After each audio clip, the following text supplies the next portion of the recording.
ನೋಡ್ರಿ, ಇದು ಪರಪ್ಪನ ಅಗ್ರಹಾರದಲ್ಲಿ ಅಥವಾ ಬೇರೆ ಜೈಲುಗಳಲ್ಲಿ ಈ ರೀತಿ ಆಗ್ತಿರೋಂಥದ್ದು ಇವತ್ತು ಮೊದಲೆಲ್ಲ ಇದರಿಂದ ದರ್ಶನ್ ಕೇಸ್ದಾಗ ಕೂಡ ಹೈಕೋರ್ಟ್ ಅದ್ರ ಬಗ್ಗೆ ಅಬ್ಸರ್ವೇಷನ್ ಮಾಡಿತ್ತು. ಇವತ್ತೈತಲ್ಲ ಪೇಪರ್ದಲ್ಲಿ ಎಲ್ಲ ಬಂದೈತಿ. ಈ ವಿಡಿಯೋನ ಯಾರು ಹರಿಬಿಟ್ಟಾರ ಅವ್ರ ಮೇಲೆ ಪೊಲೀಸರು ಆ್ಯಕ್ಷನ್ ತೊಗೊಳಕ್ಕೆ ಹೋಗ್ಯಾರ.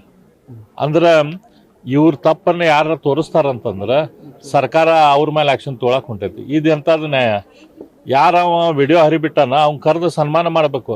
ಅದನ್ನ ಬಿಟ್ಟು ಅವಂಗೆ ನೀವು ಕರೆದು ಅವಂಗೆ ಸೆಷನ್ನಾಗ ಅವ್ನ ಮೇಲೆ ಕೇಸ್ ಹಾಕ್ತೇವೆ ಅಂತ ಅವ್ಗೆ ಹರಾಸ್ಮೆಂಟ್ ಮಾಡ್ತಾರಂತಂದ್ರೆ ನಿಮಗೆ ಸತ್ಯ ಹೊರಗೆ ಬರೋದು ಅವಶ್ಯಕತೆ ಇಲ್ಲ.